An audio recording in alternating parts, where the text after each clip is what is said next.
Hey guys, today we're taking a look at the new McFarlane Toys DC Direct Page Punchers Heatwave from their original Flash comic. Let's take a look at that packaging and then we'll take a look at the rest of the figure. Here's an up close look at the packaging. Of course, we have the contents of the packaging in there.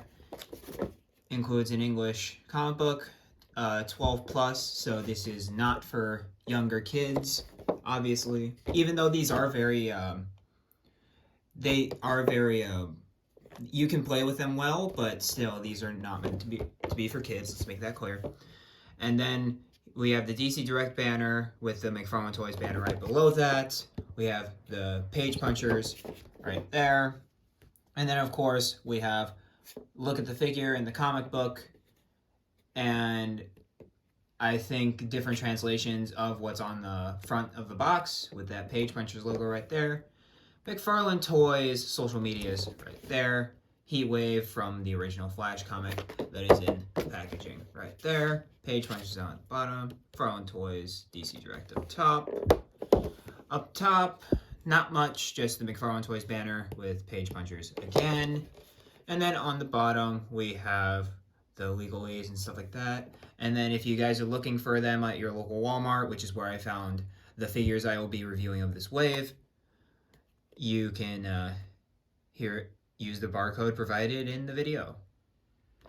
But alright, let's get this dude out of the packaging. Alright guys, and here we are with our Page Punchers Heatwave out of the packaging. And before we take a look at this figure, we're going to take a look at, of course, the other contents of the packaging and stuff like that. So first of all, we have, you guys know it, the DC Multiverse hockey puck right here with the one peg, DC Multiverse label right there, and then the 4 imprinted circles on the back. Up next, we have, of course, the card, which with the Page Punchers they all have the same kind of comic book cover right there. They're interchangeable, but it does have Heatwave at the bottom. And if we flip it over, it of course has the name of Mick Rory right there. And then this is very much accurate. He's a pyromaniac, and I just know his origin from the Arrowverse, which is that his a dad, of course, abused him and stuff like that, and then he just burned down his house. It made him a lot more relatable, but in this, he's very much just like, I'm a pyromaniac with a flamethrower. And then, of course, we have the comic book that is actually up on the Comic Book Reviews TikTok, up at Noober Reviews on TikTok. I go into this issue, and it's a very fun read. I like the art. The art's really good. And of course we have teases of Captain Cold and stuff like that. And also they advertise the great comic trade paperbacks like Crisis on Infinite Earths, Identity Crisis, Infinite Crisis, Final Crisis, except Final Crisis actually isn't that good.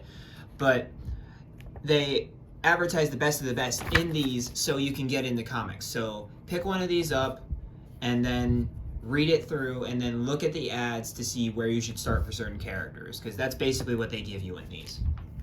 It's really cool that they include these, and the story's not bad either. It's a very self-contained story about Flash quelling a prison riot, which Heatwave is of course a part of. So let's get the turntable stopped.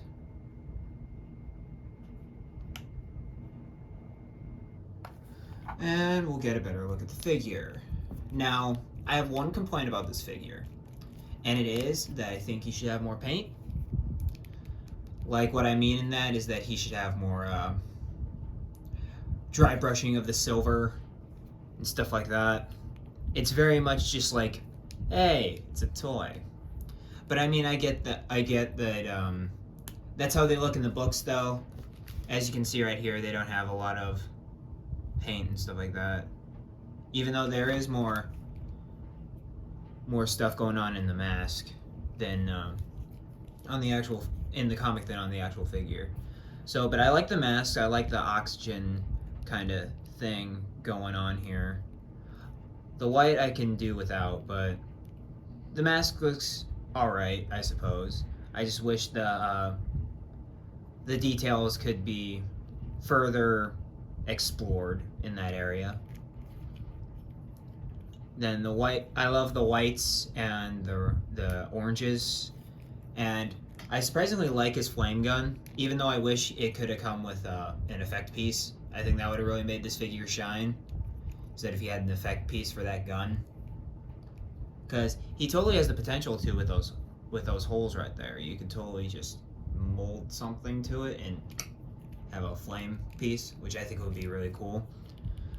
But he's very well textured in terms of like you can feel that it's like a fire retardant suit with all the very thick texture linings and then the smooth bits in the places you don't want it to be. And he's got a cup. That's funny. He's got it. He's got a he doesn't like to be hit down there apparently, but he's got a cup for that.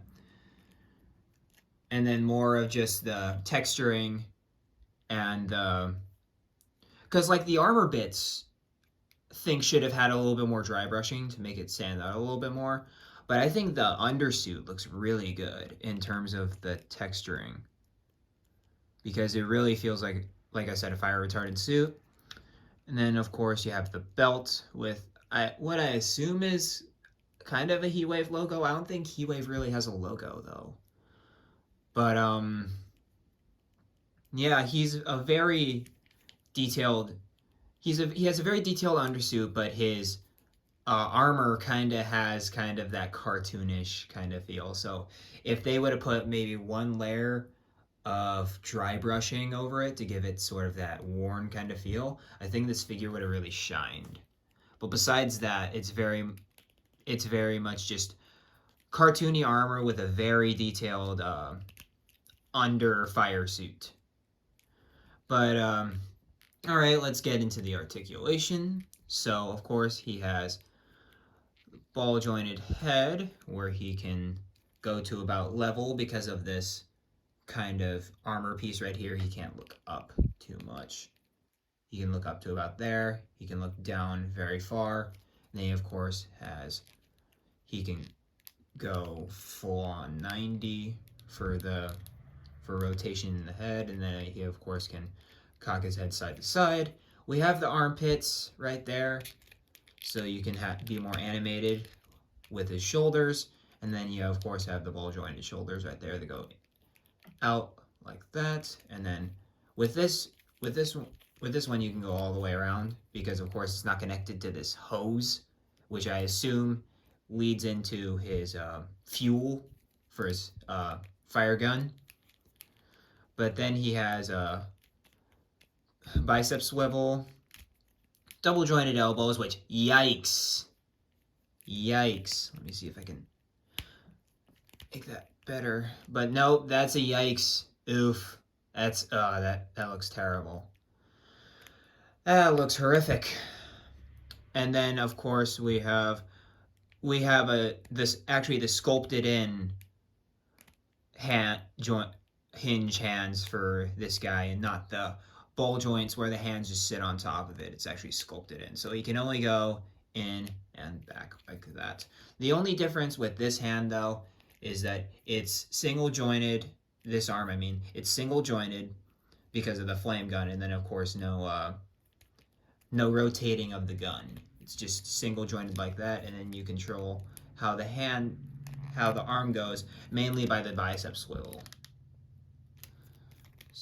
And it gets the job done though. You can totally give him some very much like fire pointing looks, like he's gonna spray fire and stuff like that.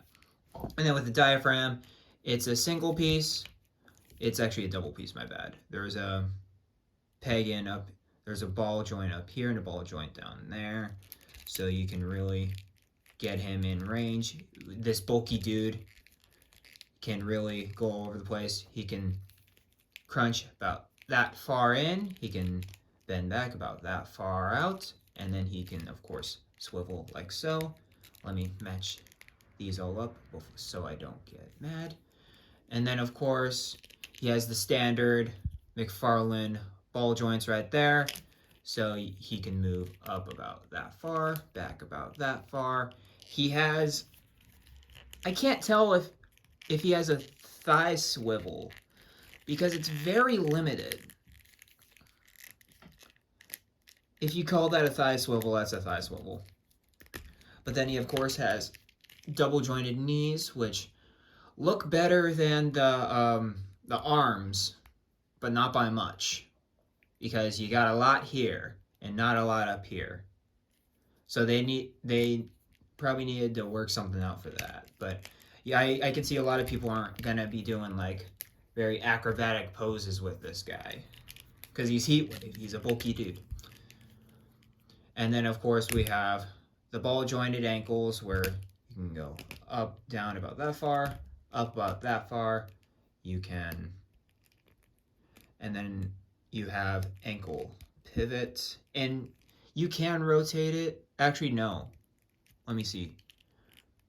No, it's just sculpted, so it's down, up, and then ankle pivot. And then, of course, if I can get it,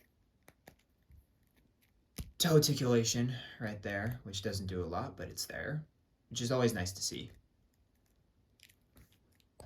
For our first comparison of the review, we of course have our new Heatwave right there with the previously reviewed Page Puncher's Flash. And these guys honestly look pretty good together, but still not a fan of this Flash design, so these guys won't be seeing a lot of each other, especially because it's not my Flash. Alright guys, and here we are with the Flash villains that I have acquired.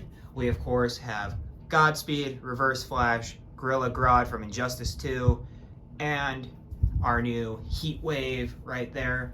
And I refuse to call these guys the Rogues because I was thinking about calling these guys the Flash Rogues, but you don't have enough of the prominent characters because there is an actual team called the Rogues that the Flash fights, and it's usually of characters like Heatwave, Captain Cold, Mirror Master, Trickster, all those guys, all those goofy kind of Flash villains have a team. But since these two speedsters aren't on the Rogues, then I refuse to call them the Rogues. But Grodd is sometimes on it, but besides that, yeah. But we do have the leader of the Rogues coming very soon, so stay in tune for that. But these guys all look pretty good together. Grodd less so, because of course he's from a game, and these three right here are comic based. But besides that, they look very good, and you can totally do a Flash Rogues kind of display if you want to. And alright guys, that'll do it for the new McFarlane DC Direct Page Punchers Heatwave. And before I go, I just want to let you guys know that, of course, this guy and another guy are element-based heroes. Sorry, villains. But that guy will be coming next time. I'm not going to name drop who it is, but if you guys are Flash fans, you'll totally know who it is. But besides that, this guy's a great figure. If you guys want him, he's an essential Flash Rogue. So if you like Flash Rogues, then 100% get this guy. But if you want a cool figure, I'd say get him. If you can accept the fact that he's very just toyetic in the paint department. But besides that, if you want a solid Flash Rogue, get him. If you can ignore the paint, get him. If you can't ignore the paint, don't. It's that simple. But yeah, that'll do it for this review, guys. Like, comment, subscribe, of course, all that good stuff. And as always, keep supporting each other through this collecting hobby. I know that because I've had this experience as well. That's why I keep emphasizing this. This is a safe space for collectors to talk about whatever they want with of course, relevance to the video, of course. But yeah, this is a safe space for collectors, and love each other and treat everybody with respect, and I'll catch you next time, and keep collecting. Peace.